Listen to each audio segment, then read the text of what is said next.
नमस्कार, स्वागत है आपका। शुरुआत करते हैं बड़ी खबर के साथ। चमोली में बद्रीनाथ हाईवे एक बार फिर से बंद हो गया है। नेशनल हाईवे नंदप्रयाग और गौचर कर्णप्रयाग के बीच चटवा पीपल के पास बंद हुआ है। यहां पहाड़ी से भारी मलबा आ गया। चटवा पीपल के पास बार बार पहाड़ी दरक रही है और हाईवे बाधित हो रहा है, जिसकी वजह से यात्रियों को भारी परेशानियों का सामना करना पड़ रहा है। वहीं प्रशासन ने सड़क पर फंसे यात्रियों के लिए होटल में व्यवस्था की है। सड़क खुलने तक यात्रियों को होटल में ठहराया जाएगा। तस्वीरें हम आपको दिखा रहे हैं। पहाड़ी का एक हिस्सा दरक कर हाईवे पर आ गया, जिसके चलते रास्ता एक बार फिर से बाधित हो गया है। हाईवे को खोलने की कवायद की जा रही है, लेकिन फिलहाल अभी तक कामयाबी मिल नहीं पाई है।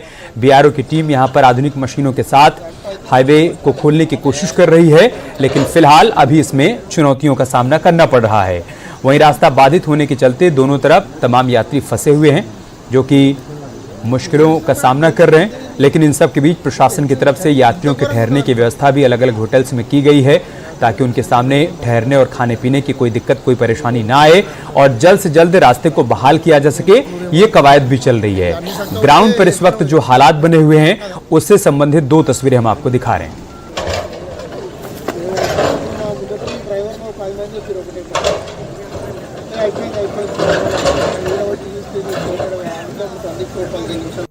देख ही रहे हैं, यहाँ की स्थिति बहुत ही लूज स्वाइल है और वो रेगुलर आ रहा है। खोल रहे हैं, ट्रैफिक पार करा रहे हैं, फिर खोल रहे हैं, फिर हो जा रहा है। तो ये रेगुलर काम चल रहा है। ये प्रशासन द्वारा जितनी भी इधर और उधर दोनों तरफ, यानी इस पॉइंट से गौचर की तरफ और कर्णप्रयाग की तरफ जो गाड़ियाँ खड़ी हैं, उनमें लोगों को पानी या थोड़ा बहुत स्वल्पाहार, ताकि समस्या ना हो सके लोगों को, इसकी व्यवस्था की जा रही है और हम लोग यहीं पर डटे हुए हैं। और चमोली से हमारे सहयोगी नितिन सेमवाल इस वक्त हमारे साथ जुड़ चुके हैं। नितिन, क्या अपडेट, क्या जानकारी, इस वक्त कैसे हालात हैं वहां पर? जी, अगर गौचर के पास जो ये चटवा पीपल के पास जो मार्ग बाधित हो रहा है, इसको हालांकि खोल दिया गया है, लेकिन सबसे बड़ी समस्या यह है कि खुलने के बाद भी यहाँ पे कुछ दलदल हो रहा है, जिसमें गाड़ियां फंस रही हैं। और जब गाड़ियां फंस रही हैं तो उसमें हाईवे पर लंबा जाम लग जा रहा है, जिसकी वजह से यात्रियों को काफी परेशानियों का सामना करना पड़ रहा है। लेकिन अब प्रशासन ने जो यात्री जाम में फंस रहे हैं, उनके लिए निःशुल्क भंडारे की व्यवस्था वहां पे कर दी गई है। और जो यात्री विश्राम करना चाहते हैं, उनको गौचर नगर पालिका के द्वारा होटलों में व्यवस्था की जा रही है। मेडिकल कैंप भी वहां पे लगा दिए गए हैं जिला प्रशासन के द्वारा, ताकि जो यात्री जाम में फंस रहे हैं उन्हें कोई परेशानी ना हो। बारिश हुई है और बारिश के बाद अब धीरे धीरे जो पहाड़ है वो नीचे की तरफ खिसक रहे हैं और लगातार मलबा आने का सिलसिला जारी है। लेकिन फिलहाल अभी राहत वाली बात यह है कि चटवा पीपल के पास जो मार्ग है वो सभी प्रकार के वाहनों के लिए फिलहाल खुल चुका है। जी, बहुत बहुत शुक्रिया नितिन, आपका हमारे साथ जुड़ने के लिए और जानकारी हम तक पहुंचाने के लिए। टिहरी के केम्प्टी इलाके में पीएससी की सिपाही पर नाबालिग से रेप करने का आरोप लगा है। आरोप है कि पुलिस का जवान नितेश नौटियाल शादी का झांसा देकर लड़की के साथ कई महीनों तक रेप करता रहा। मामले का खुलासा तब हुआ जब पीड़ित गर्भवती हो गई। तबीयत बिगड़ने के बाद पीड़ित के परिजन उसको देहरादून के जिला अस्पताल कोरोनेशन लेकर पहुंचे, जहां पर पीड़िता ने नवजात को जन्म दिया। वहीं आरोपी सिपाही के भाई पर अस्पताल में पीड़िता को धमकाने का भी आरोप लगा है। मामले में पुलिस ने पॉक्सो एक्ट में केस दर्ज कर लिया है। जांच पड़ताल की जा रही है।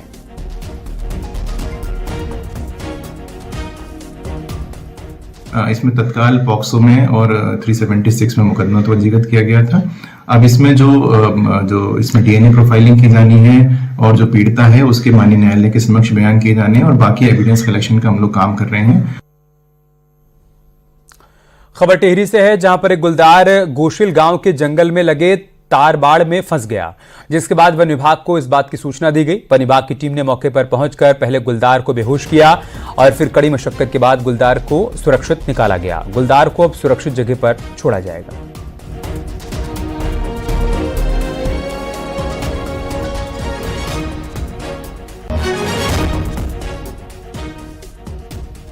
तस्वीरें हम आपको दिखा रहे हैं। तारबाड़ में ये गुलदार फंस गया। गोशिल गांव के पास की तस्वीरें हम आपके साथ साझा कर रहे हैं। बाद में वन विभाग की टीम को सूचना दी गई। टीम मौके पर पहुंची, इसका रेस्क्यू किया गया, रेस्क्यू सेंटर लेकर जाया गया है।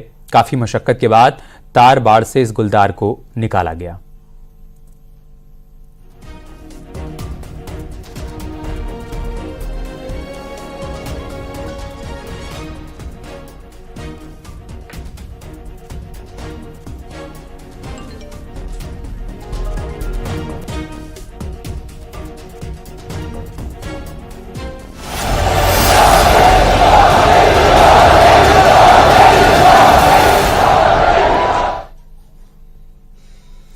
तो आज प्रधानमंत्री मोदी का जन्मदिन है और सीएम पुष्कर सिंह धामी ने पीएम मोदी को जन्मदिन की शुभकामनाएं दी हैं। वहीं पीएम मोदी के जन्मदिन के मौके पर सीएम धामी स्वच्छता ही सेवा कार्यक्रम में शामिल हुए। मुख्यमंत्री ने लोगों को स्वच्छता की शपथ दिलाने के साथ ही सड़कों पर झाड़ू लगाई। इसके साथ ही पीएम के जन्मदिन पर दून में हो रही मैराथन दौड़ को फ्लैग ऑफ किया। इस दौरान मुख्यमंत्री ने प्रधानमंत्री मोदी को जन्मदिवस की शुभकामनाएं देते हुए कहा कि उनके प्रयासों से आज स्वच्छता अभियान ने एक आंदोलन का रूप ले लिया है। उन्होंने प्रदेशवासियों से भी अपने आसपास सफाई रखने का संकल्प लेने की अपील की। 4 तस्वीरें हम आपको दिखा रहे हैं। प्रधानमंत्री मोदी के जन्मदिन के मौके पर तमाम कार्यक्रमों का आयोजन किया जा रहा है। इसी क्रम में सीएम पुष्कर सिंह धामी सफाई अभियान में शामिल हुए, लोगों को स्वच्छता की शपथ दिलाई, मैराथन दौड़ को फ्लैग ऑफ किया, हरी झंडी दिखाकर रवाना किया और साथ ही साथ उन्होंने विश्वकर्मा पूजा भी की है। आज के कार्यक्रम की 4 तस्वीरें हम आपके साथ साझा कर रहे हैं।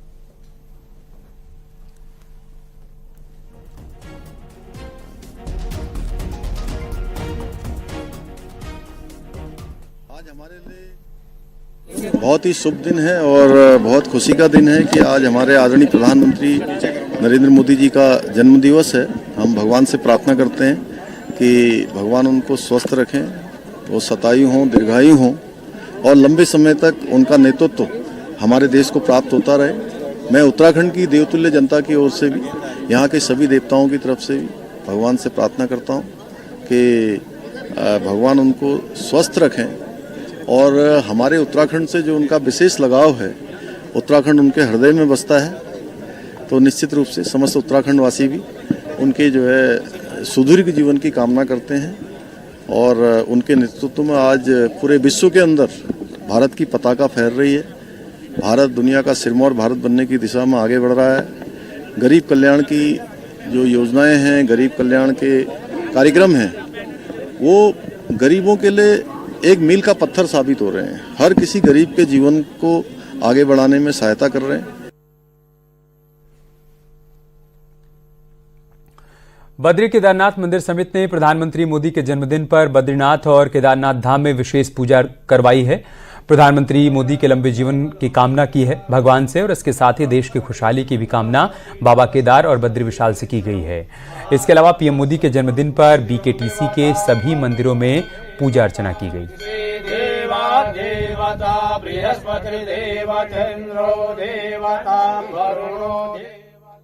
हमारे देश के यशस्वी प्रधानमंत्री श्री नरेंद्र दामोदर दास मोदी जी का आज नूतन वर्ष प्रवेश है। इसी संदर्भ में आज यहाँ पर श्री बद्रीनाथ केदारनाथ मंदिर समिति के द्वारा महादेव का रुद्राभिषेक पूजन किया गया और हम सब ने भगवान से प्रार्थना की कि भगवान ऐसे यशस्वी प्रधानमंत्री जी का जीवन जो है मंगलमय रहे। उत्तरकाशी में प्रधानमंत्री नरेंद्र मोदी के जन्मदिन पर यमुनोत्री और गंगोत्री धाम समेत काशी विश्वनाथ मंदिर में बीजेपी कार्यकर्ताओं ने विशेष पूजा अर्चना की। बीजेपी कार्यकर्ताओं ने पीएम मोदी की लंबी उम्र और अच्छे स्वास्थ्य की कामना भगवान से की। वहीं राज्यसभा सांसद नरेश बंसल ने भी पीएम मोदी के जन्मदिन पर मंदिर में पूजा अर्चना की।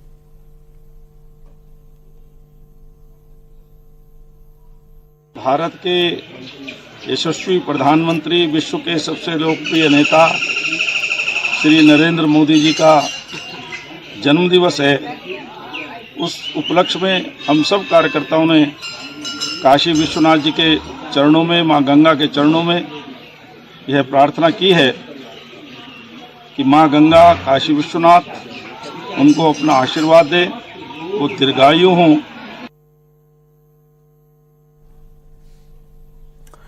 पहाड़ में मौसम से राहत मिलते ही चारधाम यात्रा में एक बार फिर से रौनक लौटने लगी। गंगोत्री यमुनोत्री धाम में यात्रियों की संख्या बढ़ने लगी है। दोनों ही धामों में पिछले 2 दिनों में 16,000 से अधिक यात्री दर्शन करने के लिए पहुंच चुके हैं। गंगोत्री यमुनोत्री धाम में इस साल रिकॉर्ड 12,25,000 से अधिक यात्री दर्शन करने के लिए पहुंचे हैं। यमुनोत्री धाम में 5,72,000 और गंगोत्री में 6,53,000 यात्री अब तक दर्शन कर चुके हैं।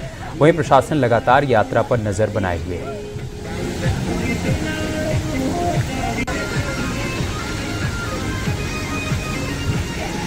व्यवस्थित और सुरक्षित लगातार चल रही है।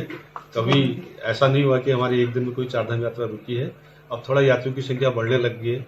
जो भी हमारी इसमें टीम है, जो डिपार्टमेंट लगा रखे हैं, उनकी मैंने मीटिंग ले चुका हूं और सबको फिर एक बार अपनी ड्यूटी पर रहने के आदेश दे रखे हैं और सब सही तरीके से हो रहा है। अगले कुछ महीनों में केदारनाथ में विधानसभा उपचुनाव होना है, लिहाजा ये सियासत का सेंटर पॉइंट बन चुका है। तारीख की घोषणा भले ही नहीं हुई है, लेकिन सियासी पार्टियों ने ग्राउंड जीरो पर बिसात बिछानी शुरू कर दी है।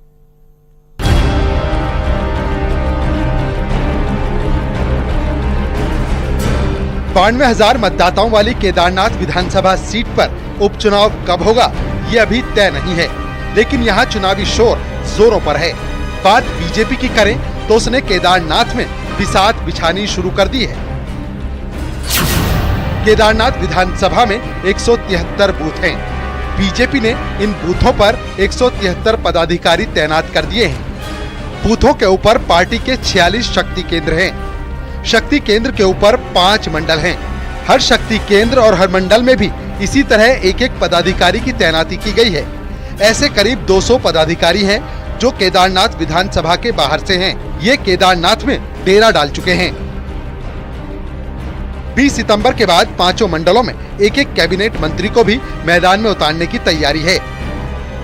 ये पूरी टीम घर घर जाएगी और जिस इलाके में जो समस्याएं हैं उनको टारगेट करके आचार संहिता लागू होने से पहले ठीक किया जाएगा। केदारनाथ विधानसभा में अभी पार्टी अपनी चुनाव की तैयारियों में लगी हुई है और अभी हम अपने संगठनात्मक ढांचे को मजबूत करने पे लगे हैं। पन्ना प्रमुख से लेकर के बूथ कमेटियां क्रियाशील रहें और सभी कार्यकर्ता सक्रियता के साथ में पार्टी के कार्यक्रमों को आगे बढ़ाएं।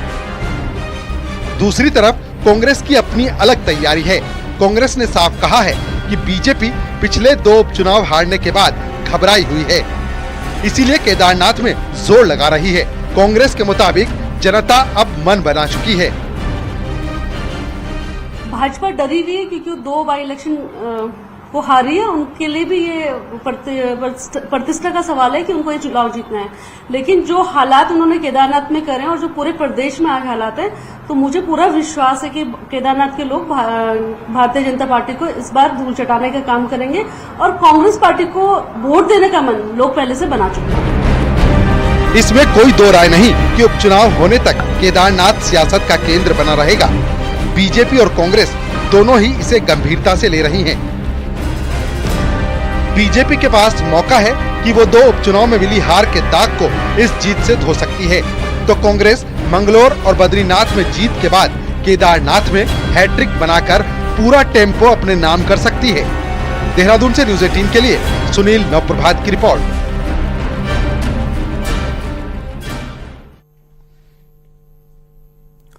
इधर बारिश से राहत मिलने के बाद सरकारी मशीनरी अब पुनर्निर्माण के काम में जुट चुकी है और इसके लिए जिलों और विभागों में अब तक 427 करोड़ रुपए दिए जा चुके हैं। सचिव आपदा प्रबंधन का कहना है कि आपदा से हुए नुकसान का आकलन किया जा रहा है, लेकिन अभी पहली प्राथमिकता बंद पड़ी सड़कों को खोलने की है, जिसके लिए युद्ध स्तर पर काम किया जा रहा है।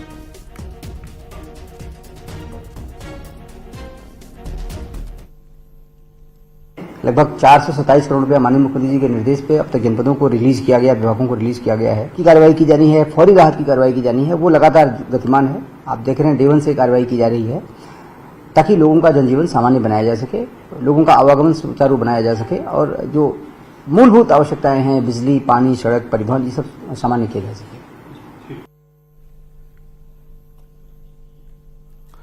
पिछले हफ्ते के अंत में हुई बारिश ने सड़कों को जबरदस्त नुकसान पहुंचाया। कुमाऊं में 6 पहाड़ी जिलों में नेशनल हाईवे से लेकर गांव और शहरों की कॉलोनियों में बनी सड़कों पर बहुत बुरा हाल हो गया। सरकार को अब पूरी तरीके से मानसून की विदाई का इंतजार है ताकि सड़कों को चलने लायक बनाया जा सके।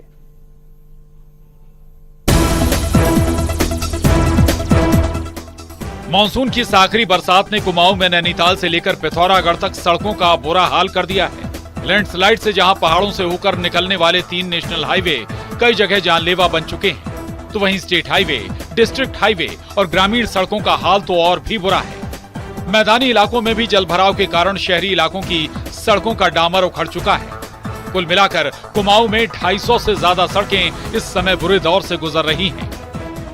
उसको अभी जैसे ही मानसून हमारा खत्म होता है उसके बाद से जितने भी विभागीय अधिकारी हैं उनको स्पष्ट निर्देश दिए गए हैं कि मानसून के खत्म होते ही गड्ढा मुक्त करने के लिए सड़कों को विशेष अभियान चलाए जाएंगे और जितनी भी सड़कें हमारी जिनको क्षति हुई है उनको दुरुस्त किया जाएगा। जाहिर है सरकारी अधिकारियों को राइट टाइम का इंतजार है। सरकार भी पहले ही हर जिलाधिकारी को स्पष्ट निर्देश जारी कर चुकी है। लगातार अभी आपने देखा होगा कमिश्नर की मीटिंग में अधिकारी को निर्देश दिए जा रहे हैं कि जैसी बरसात खत्म होती है तमाम सड़कों पर गड्ढे मुक्त करने का काम, तमाम पानी की दिक्कत, बिजली की दिक्कत, और आप लोग स्वयं मुख्यमंत्री की बैठक में लगातार प्रयास कर रहे हैं और निश्चित रूप से मैं समझता हूँ 15-20 दिन में जो दिक्कतें हैं उन दिक्कतों में अधिकांश का समाधान हो जाएगा। साफ है, सरकार की मशीनरी जल्द से जल्द सड़कों को सुरक्षित बनाना चाहती, लेकिन रुक रुक कर हो रही विदाई की ये बारिश जनता के साथ भी सरकार की भी अग्नि परीक्षा ले रही है।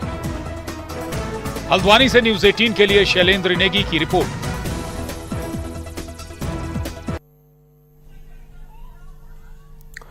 बिजली मीटर की समस्याओं से निपटने के लिए यूपीपीसीएल की मीटर टेस्टिंग लैब को NABL यानी कि national accreditation board of laboratories की मान्यता मिल गई है। इस लैब से टेस्ट हुए बिजली के मीटर में 100% सही होंगे, ये बात कही जा रही है।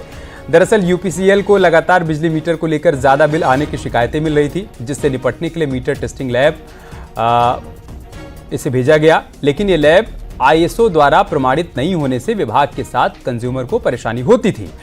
अब इन सभी समस्याओं से निजात मिलने का दावा किया जा रहा है।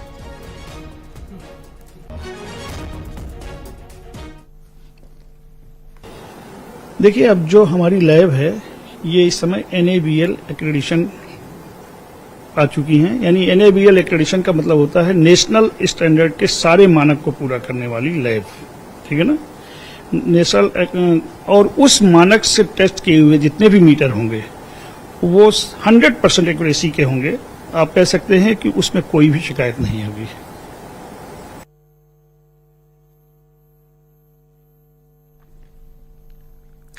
धर्म के प्रचार प्रसार और रक्षा के लिए बने साधु संतों के अखाड़ों पर अपराधियों के साथ गठजोड़ के आरोप लगते रहे हैं। ताजा मामला अल्मोड़ा जेल में बंद पीपी पांडे को जूना अखाड़े में दीक्षा दिए जाने के बाद चर्चा में आया। रिपोर्ट देखिए।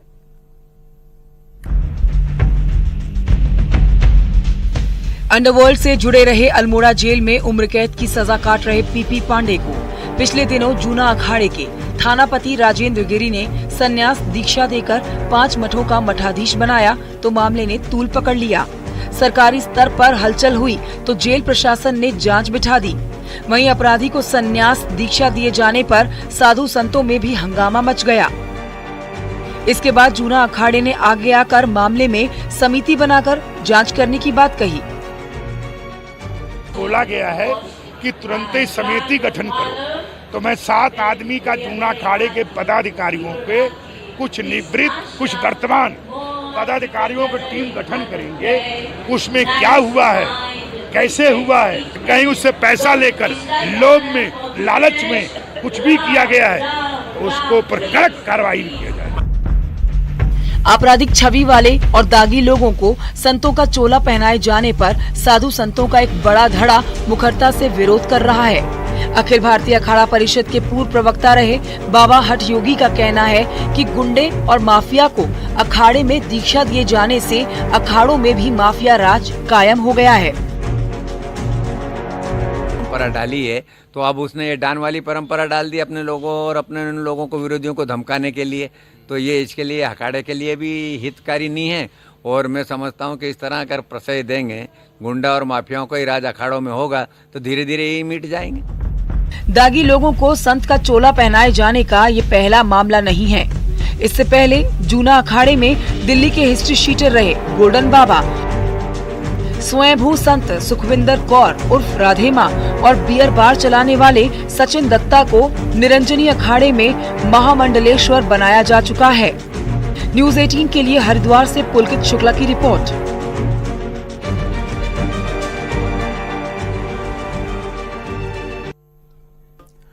पितृपक्ष यानी कि श्राद्ध की आज से शुरुआत हो गई है। 16 दिनों तक चलने वाले पितृपक्ष में लोग अपने दिवंगत पूर्वजों के मोक्ष और आत्मा की शांति के लिए विशेष पूजा पाठ और दान पुण्य करते हैं। हरिद्वार के नारायणी शिला मंदिर में दूर दूर से श्रद्धालु पितरों के तर्पण और पिंडदान करने के लिए पहुंचते हैं। पितरों के मोक्ष की कामना के लिए 3 महत्वपूर्ण स्थान हैं, जिनमें गया, ब्रह्मकपाली और हरिद्वार का नारायण शिला मंदिर है। ऐसी मान्यता है कि पितृपक्ष के दौरान अपने दिवंगत पूर्वजों के प्रति श्रद्धा व्यक्त करने और दान पुण्य करने से पितरों का आशीर्वाद मिलता है और पितृदोष से मुक्ति मिलती है। ये 16 दिन का वो समय है जब हमारे पितृ हमारे घर पधारेंगे, हम उनके प्रति क्या कृतज्ञता रखते हैं, क्या श्रद्धा रखते हैं, उसको स्वीकार करेंगे और हमारे जीवन में जो भी कमी है, जो भी किसी प्रकार का अभाव है, उसको दूर करने का आशीर्वाद देकर जाएंगे। किसी भी व्यक्ति को अपने श्रद्धा सामर्थ्य अनुसार घर में ब्राह्मण को भोजन करा के उसको जो आपसे बन पड़े अपने पितरों के निमित्त वस्त्र, छत्र, पादुकाएं, चप्पल आदि दक्षिणा के साथ उनको भेंट करना चाहिए। श्राद्ध शुरू होने पर ऋषिकेश के गंगा तट पर लोग अपने पितरों के तर्पण के लिए पहुंच रहे हैं। मान्यता है कि काले तिल और जौ से गंगा तट पर तर्पण सर्वश्रेष्ठ माना जाता है। वहीं पितृपक्ष में किए दान पुण्य का फल दिवंगत पितरों को सीधा मिलता है और उनको मोक्ष प्राप्त होता है।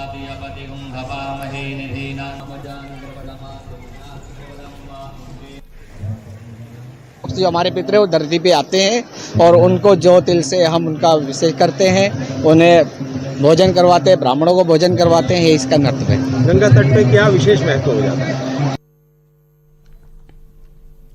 तो आज से पितृपक्ष शुरू हो गए हैं और बद्रीनाथ धाम में ब्रह्म कपाल में पिंडदान और तर्पण देने के लिए दूर दूर से तीर्थयात्री पहुंच रहे हैं। ब्रह्म कपाल में भीड़ उमड़ रही है। 16 दिनों तक बद्रीनाथ धाम में पिंडदान और तर्पण देने के लिए यात्री पहुंचेंगे। ऐसे में प्रशासन ने सुरक्षा व्यवस्था के पुख्ता इंतजाम किए हैं। बद्रीनाथ धाम में रौनक लौट आई है।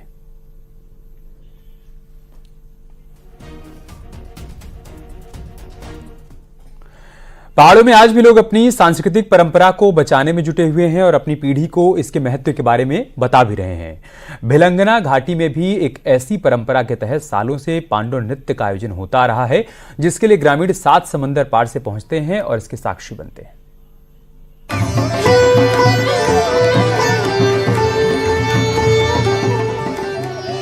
टिहरी जिले की भिलंगना घाटी के सीमांत गांव में हर 3 साल में पांडव नृत्य का आयोजन किया जाता है।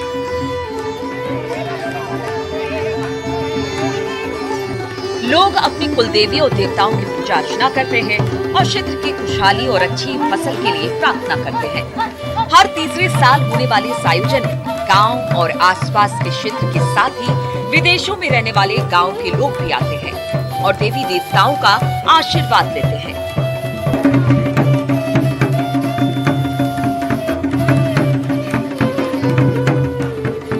साल जो हमारे पूर्वजों ने हर तीसरे साल यहाँ पे जो पांडव नृत्य का कार्यक्रम होता है, ये हमारे सभी ग्रामवासियों के लिए कुशलता के लिए और जो हमारी यहाँ जो अब फसल होने वाली है उस फसल की अच्छी पैदावार होने के लिए। भंडंडी गांव में पुराने समय में चली आ रही पांडव नृत्य की इस परंपरा को आज भी गांव के लोग जिंदा रखे हुए हैं। गांव वालों का मानना है कि इस तरह के आयोजन से देवताओं का आशीष मिलता है और आपसी सौहार्द भी बढ़ता है। हम लोग उत्तराखंड के लोग देवभूमि के नाम से जाने जाते हैं। इसी परिप्रेक्ष्य में जिस प्रकार से उत्तराखंड से लगातार पलायन हो रहा है, हमारे पहाड़ी क्षेत्र पलायन हो रहे हैं, लोग अपनी पुरानी संस्कृति और सभ्यता को छोड़ रहे हैं। पहाड़ से लगातार पलायन और विदेशी संस्कृति की ओर युवाओं के झुकाव की वजह से आज पहाड़ की परंपराओं पर संकट खड़ा होने लगा है। ऐसे में युवा पीढ़ियों को पुरानी परंपराओं के महत्व को बताने और पहाड़ी परंपराओं को बचाए रखने की जरूरत है। टिहरी से न्यूज़ 18 के लिए सौरभ सिंह की रिपोर्ट।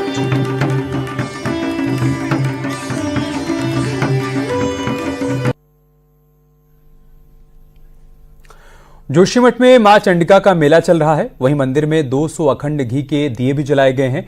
मान्यता है कि जिस परिवार का दिया 24 घंटे तक जलता है उसके घर में सुख समृद्धि आती है। वहीं मेले से पहले उच्च हिमालय क्षेत्र से 2 युवक ब्रह्म कमल लेकर आते हैं और ब्रह्म कमल के फूलों से मां चंडिका के मंदिर को सजाया जाता है। इसके साथ ही मां चंडिका की मूर्ति को उनके गर्भगृह से बाहर गांव के पास बने हुए पंचायती भवन में विराजमान किया जाता है। उसके बाद मां चंडिका की विशेष पूजा अर्चना और ब्रह्म कमल से उनका श्रृंगार किया जाता है।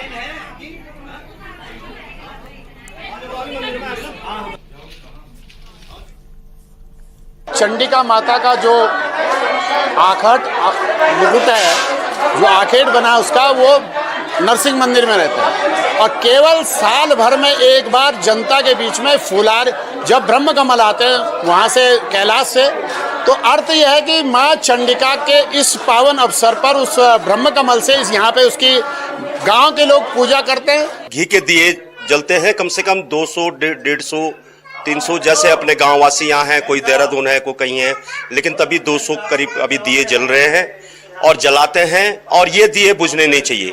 ये एक उसकी तभी ये शुभ माना जाता है जब आपका दिया पूरे 24 घंटे जल के और आपके घर तक पहुंचे।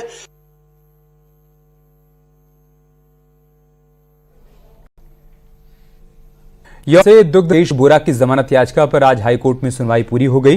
वहीं हाईकोर्ट ने सरकार से 3 दिन के अंदर शपथ पत्र मांगा है। मुकेश बोरा की गिरफ्तारी पर रोक भी तब तक जारी रहेगी। आपको बता दें कि एक महिला और एक नाबालिग लड़की ने मुकेश बोरा पर यौन शोषण का आरोप लगाया था। उसी मामले में फिलहाल सुनवाई को लेकर अपडेट आया है।